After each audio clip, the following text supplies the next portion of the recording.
Pues muchas gracias, Víctor, por tu presentación. Voy a compartir pantalla Sí, rápidamente para no comerme el tiempo ajeno.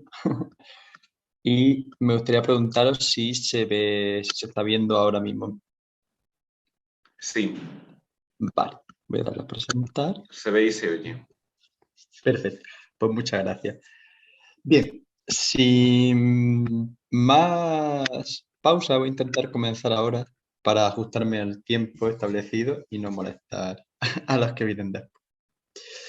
Bien, en la actualidad, la narrativa neorrural ha surgido con fuerza gracias a la visibilidad que el campo ha logrado obtener a partir del ecologismo y la crisis ambiental que ha sido puesta en primer plano por organismos internacionales, entre los que podríamos destacar la Agenda 2030 y los Objetivos de Desarrollo Sostenible, que he puesto aquí brevemente, asociados, por supuesto, a reducir el inevitable cambio climático.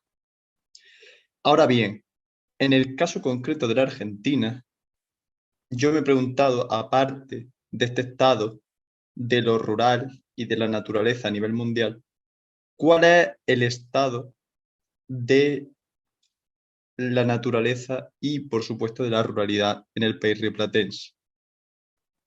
Para responder a estas cuestiones que azotan tanto a los recursos naturales como a la vida de las personas que se encuentran en esos espacios, he tratado de reconstruir los espacios y los imaginarios rurales de la narrativa rioplatense y, por supuesto, observar cómo han ido evolucionando hasta la actualidad.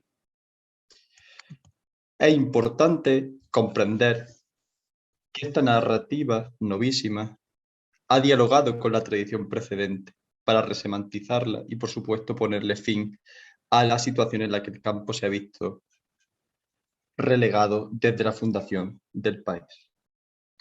El campo formó parte de una de las otredades que quedaron excluidas de la fundación de la Argentina, como bien muestra esta pequeña imagen en la que Buenos Aires tendría prácticamente el peso absoluto del país, mientras que el interior quedaba totalmente alejado del núcleo civilizado.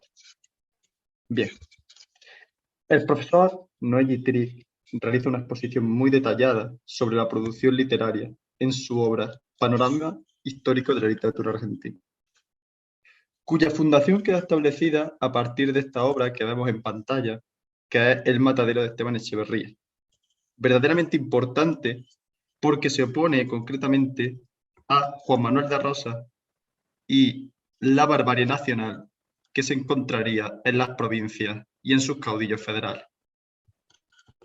Aunque, por supuesto, es una obra que se publicará póstumamente, hoy en día vuelve a tener un auge importante por la violencia y, por supuesto, por la violencia corporal, concretamente, que se aprecia en la obra y que resurge, como bien han dicho mis compañeros, como parte de lo fantástico, entre otras muchas producciones.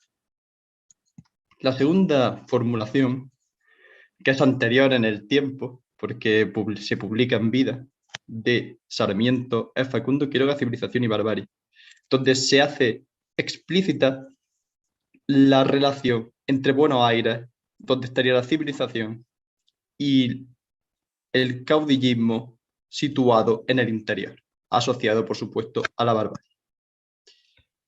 La colonialidad del saber se introduce en esta obra a partir de la enunciación dicotómica que erige a la ciudad como el lugar de progreso de la modernidad, cima del capitalismo, y supondrá el posicionamiento hegemónico de Buenos Aires en detrimento del resto del país.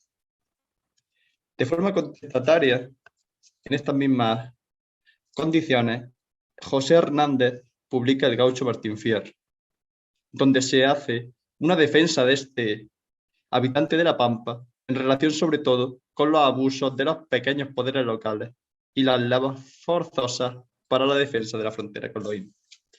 Se reivindica, en este caso, una figura que había sido situada completamente en la barbarie por Sarmiento y se rehumaniza al gaucho, aunque en ciertos puntos se llega a idealizar en esta primera parte. Bien, Se puede afirmar que la construcción de este personaje supuso la creación definitiva del emblema de la cultura rioplatense, una manera de unir la dicotomía irreconciliable que formuló Sarmiento. Hernández pretendía eliminar la carga simbólica que aquel autor configuró para lo rural, lo interior, lo provinciano y lo gaucho años antes. La unión nacional se encontraría en este personaje que se construye como símbolo resultante del país tras la Constitución de 1853, el modelo federalista y el predominio de Buenos Aires sobre las provincias del interior. A finales del siglo XIX comienza otra etapa que se puede denominar gauchesca y que Gittrich asocia con el criollismo. Lo criollo, que forma parte mental, deriva de los consejos de Martín Fierro a su hijo, penetra en el imaginario literario en acuerdo con los cambios sociales y productivos. Lo gaucho ya no aparece como símbolo de la Argentina que espera su modernización capitalista cifrada en la ciudad y en el mercado como su máximo exponente. El gaucho se convierte en un personaje más de la ciudad o de la frontera, junto con una literatura que cada vez se acerca más a Europa y a los modelos de vanguardia que allí se están gestando. Va a dar lugar a la primera invisibilización de los imaginarios rurales en la literatura argentina. No se va a enunciar desde las provincias o desde la capital, la propia situación de las provincias.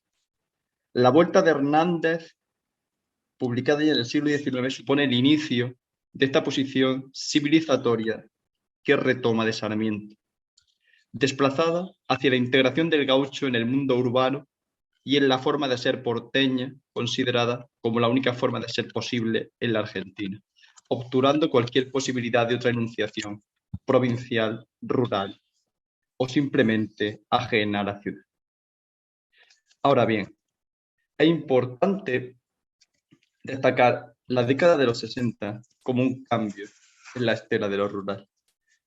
La profesora Lucía de Leone consigue describir los imaginarios rurales de esta década y los enfrentamientos estéticos literarios que se promueven a partir de producciones como las de Sara Gallardo, ya sea su novela Los Galgos, o bien El País del Humo, su libro de cuentos más destacado. Es importante porque retoma la parábola ciudad-campo, París, ciudad-campo, y el itinerario de aprendizaje del joven heredero de la élite criolla. Los Galgos retoma el campo. Se puede ver que su protagonista vuelve, deja atrás la ciudad, la supuesta civilización, para volver a su estómago. Este regreso implica una vuelta a la tradición, a la novela rural y a las narrativas de la pampa. Pero al llegar se encuentra su estancia deteriorada y abandonada. El campo, desatendido desde la definitiva organización nacional, implica un regreso hacia una sociedad en descomposición, atrasada con respecto a lo urbano, pero con posibilidad. Gallardo propone un regreso al mundo agrario porque se puede retransformar y puede resemantizarse como lugar de iniciación y de progreso, al igual que la ciudad. El final es sintomático y, cito textualmente, un hombre a pie por la llanura tiene algo de escandaloso, algo de paria, algo de asesino que huye, algo de ridículo, algo de despreciable, algo de sospechoso. La posibilidad de caer muerto y ser comido por los caranchos. La autora, Lucía de Leone, interroga este final porque lo considera el regreso, la revitalización y la reescritura de lo simbólico que se le había atribuido a esta parte del país. Sara Gallardo se arma como la precursora de la novísima narrativa rural del siglo XXI. Su figura se reivindica como la poética rural de referencia para novísimos escritores del presente. En este ha resurgido la cuestión del campo con más fuerza todavía, no solo por el contexto capitalista global en el que se halla el planeta, sino porque en la Argentina sucedió la crisis de 2001 con el corralito y el default y el problema del campo en 2008. La crisis ecológica se suma a los problemas locales que ponen de nuevo la visibilidad del campo. De Leone toma la novela El desperdicio, que muestra el estado que esta parte del país había ostentado hasta el problema del campo. La novela comienza con el abandono del campo por parte de la protagonista, que se instala en Buenos Aires, donde logra adquirir un nivel de cultura que era imposible en el campo de esos momentos. Se quiere expresar la permanencia del concepto de barbarie en la zona del campo, porque es la ciudad letrada la que consigue acumular la producción cultural. Finalmente, de nuevo, con otro final que de Leone interroga, la protagonista retorna a un campo desmantelado que poco tiene que ver con su pasado de prosperidad. Se puede entender como un nuevo acercamiento al problema del campo, como una revitalización del lugar conocido. De nuevo, se tiene que renovar el campo y, por supuesto, restituirle el progreso que se le negó a partir del abandono que habría experimentado desde su relegamiento a la otredad nacional. No obstante, a pesar de la importancia que tiene esta novela, Lucía de Leone retoma el viento que arrasa de Selva Almada como la auténtica cifra de la revitalización del campo y su resemantización. La sitúa después del problema del campo, con el que éste adquirió aún más visibilidad a nivel nacional, a raíz del enfrentamiento que los productores agrícolas sostuvieron con la administración Kirchner en contra de las retenciones a las exportaciones del campo y que literalmente pausaron la economía nacional. La novela obtuvo críticas muy importantes que hacen que Lucía de Leone la sitúe como la principal referente en la resemantización del campo actual, como la que le hizo Beatriz Sarlo o bien Oliverio Coello, quien la emparenta de nuevo con Sara Gallardo y su cuento recogido en El País de Luz. Es importante ver la discusión que Selva Almada propone con su novela. Lucía de Leone afirma que se discuten todos los temas rurales cristalizados, la lluvia, la tormenta que arrasa con todo. Y por supuesto lo más importante es la tormenta que arrasa, como su propio título indica, y que implica lo nuevo, el fin de la tradición rural. Bien, por supuesto, estas novelas se sitúan en el campo y hay una extensa producción que permite hablar de este regreso.